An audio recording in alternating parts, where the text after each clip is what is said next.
வணக்கம் ரசிக பெருமக்களே. இன்றைக்கி நம்ம பார்க்க போகிற சேனலின் பெயர் சன் பேஸ் சேனல். இந்த சேனலை பற்றி தான் நம்ம பார்க்க போகிறோம். நம்ம யூடியூப்பில் என்னென்ன பாடல்கள் போட்டு ஆடியிருக்காங்க அப்படிங்கிறத நம்ம விரிவாகவும் தெளிவாகவும் இன்றைக்கி நம்ம பார்க்க போகிறோம். அவங்க சேனலில் அப்படியே பார்க்க போனால் ஆண்டவன் உலகத்தின் முதலாளி அப்படிங்கிற ஒரு நல்ல பாடல், தத்துவ பாடல், எம்ஜிஆர் பாடல் போட்டு அவர் ஒரு மாட்டு வண்டியை ரோட்டில் இழுத்துட்டு வர்றத மாதிரி அந்த சாங்கில் என்ன எம்ஜிஆர் பண்ணாரோ அதை பண்ணியிருக்காரு.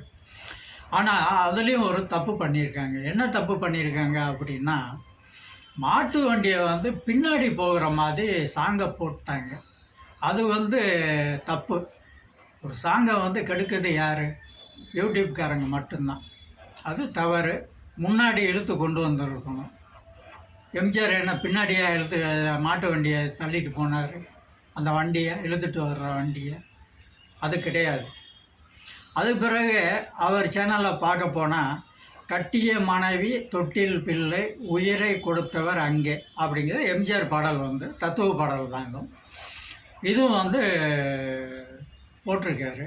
ஆனால் மாட்டு வண்டியை எப்படி பின்னாடி தள்ளிட்டு போகிற மாதிரி அந்த சாங்கை போட்டாரோ அதே மாதிரி தான் இவர் பின்னாடி நடந்து போயிட்டுருக்கார். ஏன் முன்னாடி நடந்து வந்தால் ஏஐ வரமாட்டீங்க சொல்லுங்கள்? ஏஐயில் தானே பண்ணியிருக்கீங்க. அது நீங்கள் பண்ண மிகப்பெரிய தவறு. இந்த சாங்கை கெடுத்தது நீங்கள் தான், எம்ஜிஆர் சாங்கை.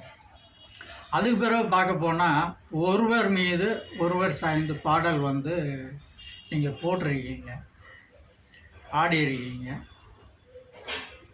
ஆனால் எல்லாமே நான்சிங் போயிடுறது. நான்சிங்கில் தான் போகுது. அந்த பொண்ணு ஆடுதும் பாடுதும் நான்சிங், நீங்கள் ஆடுதும் பாடுதும் நான்சிங். நான்சிங்கில் தான் போயிடுது. இதை ஏன் நீங்கள் போடணும்? இதுக்கு நீங்கள் என்ன பண்ணியிருக்கணும்? உண்மையாக ஒரு பொண்ணை கூப்பிட்டு நீங்கள் ஆடி இருந்தீங்கன்னா அந்த ஒரிஜினாலிட்டி கிடச்சிருக்கும். நீங்கள் ஏஐயில் நீங்கள் பண்ணும்போது அந்த ஒரிஜினாலிட்டி கிடைக்காது, அடி வாங்கிடும். சில பேர் ஏஐயில் பண்ணிக்கிட்டு இருக்காங்க, அது நல்லா இருக்குது. ஆனால் நீங்கள் அதை கரெக்டாக பண்ணலை. ஏஐயில் பண்ணால் இன்னும் வருங்காலத்தில் ஏஐயில் பண்ணால் நம்ம நடிக்கிறத இந்த சாங்கு ஆடுறத ஒரிஜினாலிட்டி இருக்குல்ல, அதெல்லாம் அடி வாங்கிடும். ஏஐ பொறுத்தளவில் அதுவும் தேவை தான். அது எதுக்கு தேவை அதை யூஸ் பண்ணிக்கோங்க. அந்த ஒரிஜினாலிட்டியை நீங்கள் வெளியே கொண்டு வாங்க. அப்போ தான் நம்ம எடுத்து போடுற படைப்புக்கு ஒரு உயிர் இருக்கும். இல்லைன்னா ஏஐ மூலியமாக அந்த உயிர் போயிடும். நன்றி.